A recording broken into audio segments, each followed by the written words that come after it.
ఈ భూమి మీద నివసిస్తున్న మనమందరం పైలోకంలోని పితృదేవతల వారసులం. మన పూర్వీకులు ఇక్కడ దేహాలు విడిచి తమ ఆత్మలతో పైలోకాలకు వెళ్ళారు. దేవుడు ఉన్నాడా లేడా? ఇవి కాలాన్ని అడిగే ప్రశ్నలు. ఆస్తికులం దేవుడు ఉన్నాడు అని స్పష్టంగా చెబుతాం, నమ్ముతాం, పూజిస్తాం. దేవుడు లేడు అన్నది నాస్తికుల అభిమతం. ఈ ఇద్దరు ఏకీభవించే ఏకవచనం పితృదేవతలు ఉన్నారు. దీని అర్థం నాస్తికులు కూడా తమ వంశ పూర్వీకులను అంగీకరిస్తారని. యుగాలు కాలగర్భంలో కలిసిపోయిన తరాల జీవనయానం కొనసాగుతూనే ఉంది. ఇది మన లోకం. ఇక్కడ ఈ వేళ మానవ నేత్రాలకు కనిపించని పితృదేవతలను వారసులుగా మనం పూజించడం ధర్మం. అక్టోబర్ 14 భాద్రపద మాస మహాలయ అమావాస్య ఘనమైనది. పితృదేవతల సంతృప్తి దినం. ఈ వీడియో చివరి వరకు చూసి నచ్చితే లైక్ చేయండి. Please subscribe. శ్రాద్ధ సమర్పణ. రాముని ప్రశ్నకు సీత సమాధానం. నమస్కారం. బ్రహ్మాండ పురాణములోని ఒక ప్రసంగం. శ్రీరాముడు వనవాస సమయంలో ఒకసారి తండ్రికి శ్రాద్ధక్రియ నిర్వహిస్తూ బ్రాహ్మణుని ఆహ్వానించాడు. ఆ బ్రాహ్మణుడు రాగానే సీతాదేవి కుటీరంలోకి వెళ్ళి కనిపించకుండా ఒక చోట ఉంది. బ్రాహ్మణుడు భోజనం చేసి వెళ్ళిపోయాడు. సీత శ్రీరాముని దగ్గరకు వచ్చింది. దశరథ పుత్రుడు ఆమెతో మాట్లాడుతూ, నీవు కనపడకుండా దాక్కోవడానికి కారణం ఏమిటి అని అడిగాడు. రాఘవ, మీరు ఆహ్వానించిన బ్రాహ్మణుని శరీరంలో మీ తండ్రి గారు నాకు దర్శనమిచ్చారు. గతంలో నేను సర్వాలంకార భూషితనై ఆయనకు కనపడే దానిని. ఇప్పుడు స్వేద మలినాలతో అలంకారాలు లేక ఆయనను ఎలా చూడగలను అనుకుని లజ్జతో లోపలకు వెళ్ళాను అంటూ సీతాదేవి చెప్పడం కొనసాగించింది. వనవాసానికి బయలుదేరుతూ నేను అలంకారాలన్నీ తీసేస్తుంటే మీ తండ్రి గారు దుఃఖంతో నిట్టూర్పులు వదులుతూ మూర్ఛితులై భూమిపై పడిపోయారు. మూర్ఛయే ఆయన మృత్యువుకు కారణమైంది. మళ్ళీ ఇప్పుడు అలంకారం లేని కోడలను చూసి ఆయన వెనుదిరిగి వెళ్ళిపోతారేమో అని నేను కనిపించలేదు అంటూ సీత శ్రీరామునికి నమస్కారం చేసింది. గయాసురుని కథ. గయా శ్రాద్ధం సర్వశ్రేష్టమైనది. పితృపక్షాల్లో గయలో శ్రాద్ధం పెట్టడానికి వంశీకులు వెళతారు. గయలో శ్రాద్ధం పెట్టడం చేత పితరులకు మోక్షం లభిస్తుందని శాస్త్రం చెబుతోంది. ఈ విశ్వాసానికి ధార్మికంగా ఒక కారణం ఉంది. ప్రాచీన కాలంలో గయాసురుడు అనే మహాశక్తిశాలి విష్ణువు భక్తుడు. అసురుడైన గయాసురుడు తపస్సు చేశాడు. అతని కఠోర తపస్సుకు దేవతలు భయపడి విష్ణువును కలిశారు. విష్ణు వారితో పాటు గయాసురుని దగ్గరకు వెళ్ళాడు. గయాసురుని తపస్సుకు సంతోషించి వరం కోరుకో అన్నాడు విష్ణువు. సమస్త దేవీ దేవతల కంటే తాను పవిత్రంగా ఉండే వరం ఇవ్వాలి అని గయాసురుడు అడిగాడు. విష్ణువు తదాస్తు అన్నాడు. అప్పటి నుండి పరమ పాపులు కూడా గయాసురుని దర్శించి స్పర్శించి పవిత్రులు అయ్యేవారు. వీరికి స్వర్గ ప్రాప్తి కలిగేది. ఇది ప్రకృతి సహజత్వానికి విరుద్ధం. దీనిని నిలుపు చేయడం కోసం దేవతలు ఒక ఉపాయంతో బ్రహ్మ దగ్గరకు వెళ్ళారు. తాము చేయబోయే యజ్ఞానికి పవిత్ర స్థలం కావాలని, గయాసురుని దేహం అత్యంత పవిత్రమైనది కనుక యజ్ఞ వేదికగా ఇమ్మని బ్రహ్మ చేత అడిగించారు.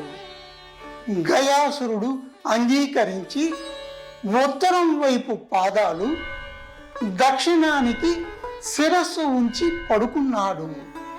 అతని శరీరం 5 క్రోసుల మేర వ్యాపించింది.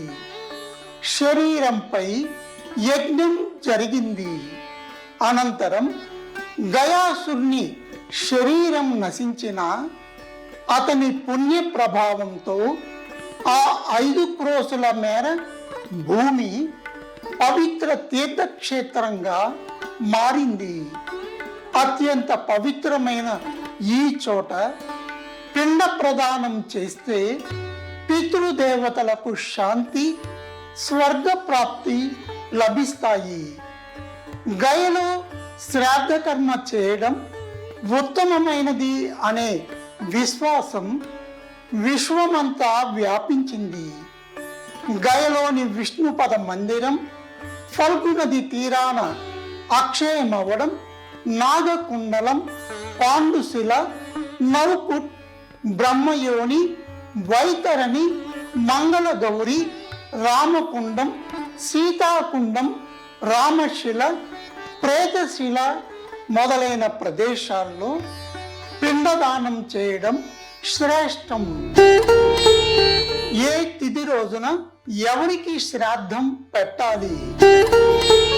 పితృపక్షంలో తర్పణం, శ్రాద్ధం చేయడం వల్ల పితరుల ఆశీర్వాదం లభించి ఇంట్లో సుఖశాంతులు వర్ధిల్లుతాయి.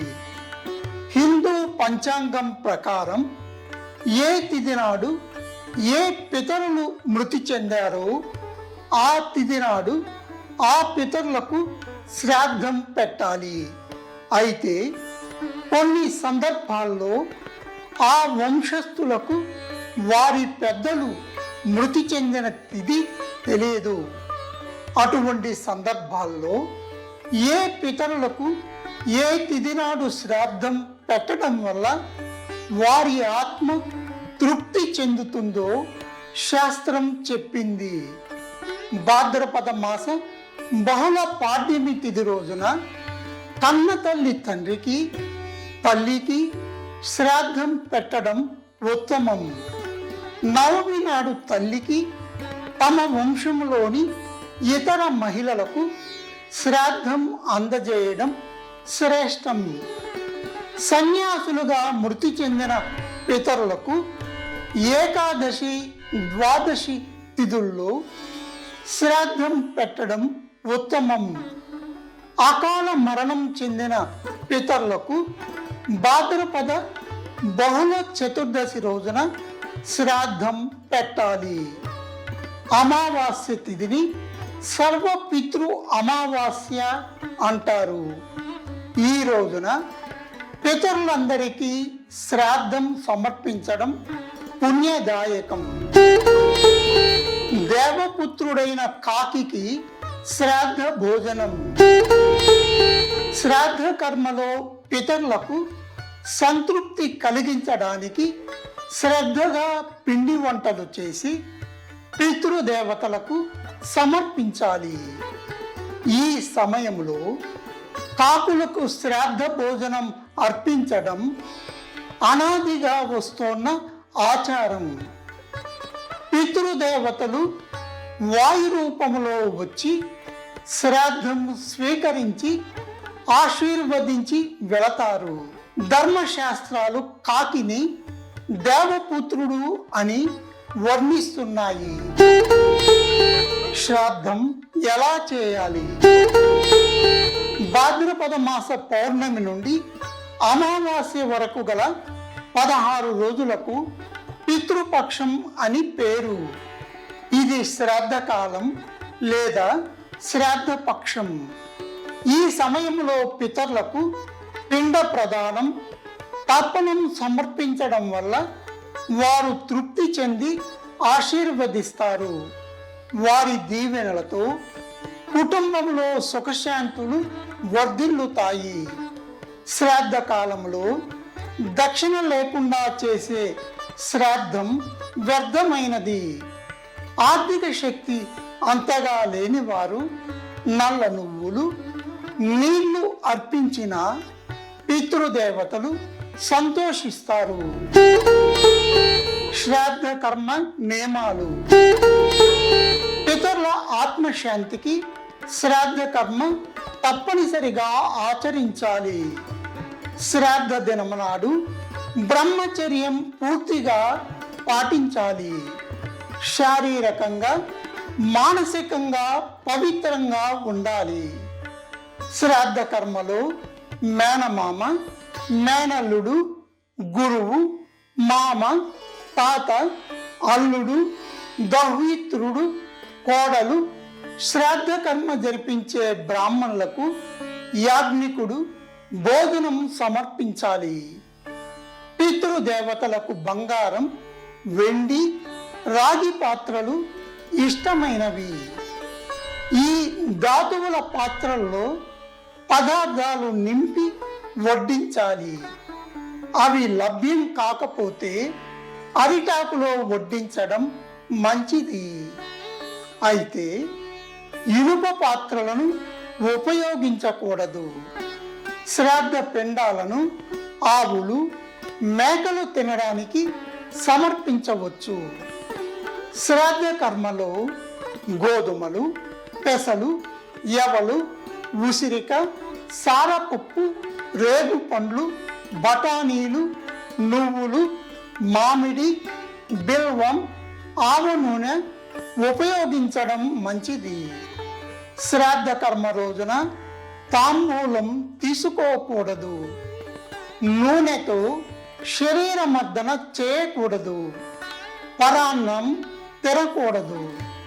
శ్రాద్ధంలో పటిక బెల్లం, చందనం, వట్టివేళ్ళు, కర్పూరం ఉపయోగించాలి. శ్రాద్ధ కర్మలో తామర, మాలతి, మల్లెలు, సంపెంగ, తులసి ప్రయోగించడం ఉత్తమం. అయితే బిల్వపత్రాలు, కడిమ పూలు, పొగడ పూలు మొదలైనవి ఉపయోగించకూడదు. శ్రాద్ధ భోజన సమయంలో ఎక్కువగా మాట్లాడకూడదు. పితృదేవతల తృప్తి, వారసుల వంశవృద్ధి. మహాలయ పక్షములో పితృదేవతలకు పిండ ప్రదానం చేయాలి. ఈ ధర్మాన్ని పాటించే వారసులకు దీర్ఘాయువు, పుత్ర పౌత్రాదులు, కీర్తి, స్వర్గం, పశు సంపద, సుఖ సాధనాలు, ధన ధాన్యాదులు ప్రాప్తిస్తాయని మహర్షులు పేర్కొన్నారు. పితృదేవతల కృపతో అన్ని విధాలైన సమృద్ధి, సౌభాగ్యం, అధికారం, మోక్షం కూడా తర్పణాలు వదిలిన వారికి దక్కుతాయి. తమ పుత్ర పౌత్రాదులు పిండదానాలు, తిలాంజలి సమర్పిస్తారు అనే ఆశతో పితృదేవతలు ఎదురు చూస్తుంటారు. భాద్రపద మాస మహాలయ పక్షములో పితృలోకం నుండి భూలోకానికి వస్తారు.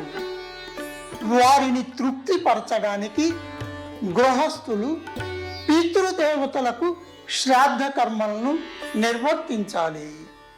తర్పణాలు వదలాలి. యథాశక్తి శాంతి దానాలు ఇవ్వాలి. మహాలయ అమావాస్య ఘనమైన రోజు. ప్రతి మాసంలోని అమావాస్య తిథి పితృదేవతలకు పుణ్యదినం. అయితే భాద్రపద మాసంలోని మహాలయ అమావాస్య పితృదేవతల నిమిత్తం పరమ ఫలదాయిని అవుతుంది. ఈ అమావాస్యను పితృ విసర్జని అమావాస్య అని కూడా అంటారు. పితృదేవతల మృత్యు తిథి నాడు శ్రాద్ధ తర్పణాది కర్మలు చేయని వారు మహాలయ అమావాస్య రోజున తప్పనిసరిగా ఆచరించాలి. అక్టోబర్ 14, 2023న మహాలయ అమావాస్య తిథి. పితృదేవతలు ఆశతో తమ వారసుల గృహ ద్వారాల దగ్గరకు వస్తారు. పిండదానాలు, తిలాంజలి మొదలైనవి తమకు అందకపోతే బాధతో తిరిగి వెళతారు. మీ పితృదేవతలకు ఈ మహాలయ పక్షములో ఇంకా శ్రాద్ధం సమర్పించకపోతే అమావాస్య తిథిని సద్వినియోగం చేసుకోండి. మీ పితృదేవతల సంతృప్తి మీకు, మీ కుటుంబానికి శ్రేయస్సు. అమావాస్య నాడు పంచబలి. పితృదేవతలను సంతృప్తి పరచడం కోసం శాస్త్రం చెప్పిన ప్రకారం ఇంద్రియ మనో నిగ్రహంతో పాటు పితృయజ్ఞం చేయాలి. ఏవైనా కారణాంతరాల వల్ల ఆచరించని వారు మహాలయ అమావాస్య రోజున ఉదయం స్నానాదులు ముగించుకొని గాయత్రి మంత్రం జపిస్తూ సూర్యునికి నీటిని సమర్పించాలి. తర్వాత ఇంట్లో తయారు చేసిన ఆహార పదార్థాల్లోంచి కొంత భాగం తీసి పంచబలి ఇవ్వాలి. అంటే ఆహారంలో తొలి భాగం ఆవుకు, రెండో భాగం కుక్కకు, ఆ తర్వాత కాకులకు అందేలా చేయాలి. అనంతరం దేవతలు మొదలైన వారికి నైవేద్యం సమర్పించాలి. చివరగా చీమలకు అందించిన తర్వాత పితృదేవతలను ప్రార్థిస్తూ తమకు అన్ని విధాల శుభాలు కలగజేయాలని కోరుకోవాలి. పంచబలి సమర్పణ తర్వాత గృహస్థులు భుజించాలి. ఈ విధి ద్వారా శ్రాద్ధకర్మ సత్ఫలితం లభిస్తుంది. పితృదేవతల అనుగ్రహం మీతో ఉంటే జీవితం సంతోషంగా సాగుతుంది. ఈ వీడియో నచ్చితే లైక్ చేయండి. Please subscribe. మళ్ళీ కలుద్దాం. ధన్యవాదాలు.